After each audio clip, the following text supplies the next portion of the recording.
Terima kasih atas waktu dan kesempatan diberikan kepada saya. Perkenalkan, nama saya Veronica Tunis dengan NIM 18030303108, kelas C, semester 6, jurusan Sosiologi, Fakultas Ilmu Sosial dan Ilmu Politik, Universitas Nusa Cendana Kupang. Baik, di sini saya akan menjelaskan apa arti dari korupsi, terutama korupsi di NTT. Korupsi memang terjadi dan dilakukan oleh para pemerintah di tempat lain, namun di Nusa Tenggara Timur, khususnya NTT, pelaksanaannya lebih nekat atau main babat saja. Demikian dikaitkan dengan Badan Pengawasan Keuangan dan Pembangunan Perwakilan Provinsi Nusa Tenggara Timur, sebagaimana dilansir hari ini Kompas pada hari Senin tanggal 10 November 2003 dalam kesempatan yang sama sebagai kasus korupsi relatif lebih banyak, cenderung meningkat dibandingkan periode sebelumnya.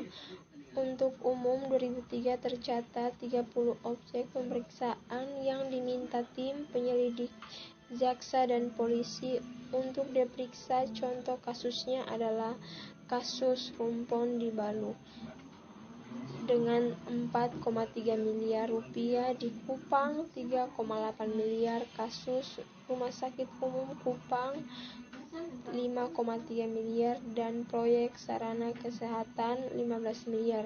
Catatan Kompas juga menunjukkan adanya kasus lain seperti kasus Dinas Pendidikan dan Kabupaten di Nusa Tenggara Timur sekitar 20 miliar dan Gakil 2001-2003 tercatat 7-4 miliar dan digunakan sebagai kasus korupsi dana sejumlah proyek miliar. Masih ada kasus cukup besar namun belum diaudit oleh BPKB. Kasus itu adalah dana bantuan sebesar 53 miliar untuk mengungsi ke Timor. Meskipun di Gubernur NTT pada saat tercatat 7-4 miliar diduga kasus korupsi dan sejumlah proyek miliar, masih ada kasus cukup besar namun belum diaudit oleh BPKP. Kasus itu adalah dana bantuan Jepang sebesar 53 miliar untuk pengungsi eks-Timor.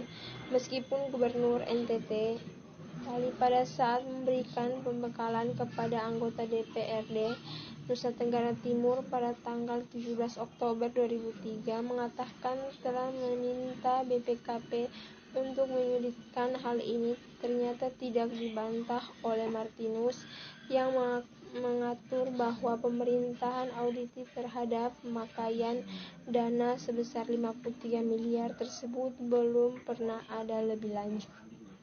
Yang berikut keuangan pengayaan cukup besar dalam keterangan tulis. Salah satunya kasus yang disorot oleh KPK adalah diduga korupsi pengalihan aset tanah milik pemerintahan Kota Kupang yang sudah masuk tahap persidangan. Kasus yang ditangani kejahatan NTT itu menyeret mantan Wakil Kota Kupang Jonas Salean dan mantan Kepala Bidang Pertahanan Nasional Kota Kupang. Sebagaimana diberikan Kompas, Martinus mengikuti tidak habis pikir melihat rakyat kasus penyalahgunaan wewenang yang memperbaikan keuangan dan kerugian pada keuangan negara.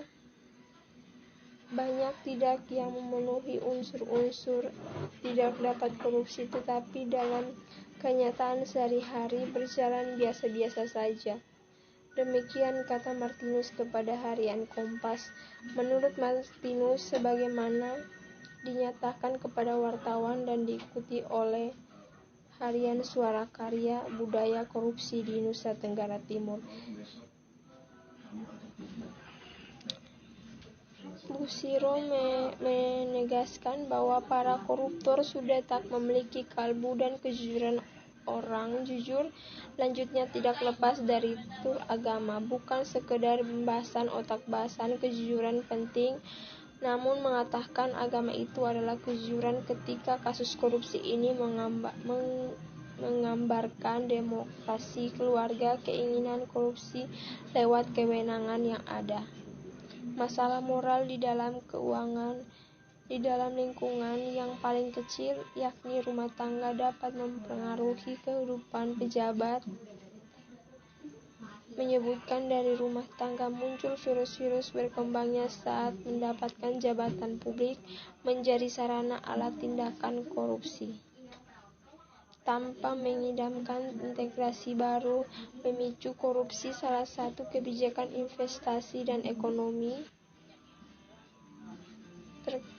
pemerintahan adalah pengesahan Undang-Undang Cipta Kerja pada 5 Oktober 2020 lalu yang berujung penolakan dan demonstrasi di sejumlah daerah.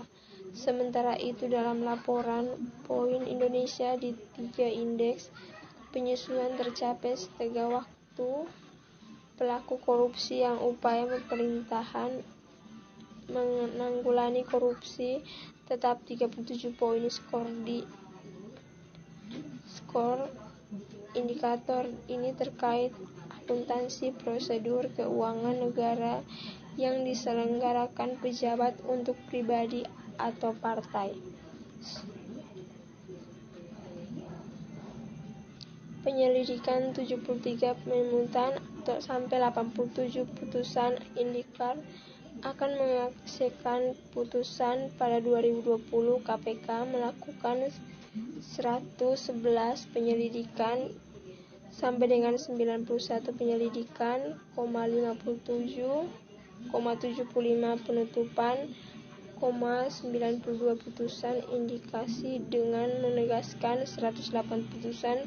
Statistik penindakan pada 2020 memang lebih tinggi dibandingkan tahun-tahun dari tahun sebelumnya, kendati masih jauh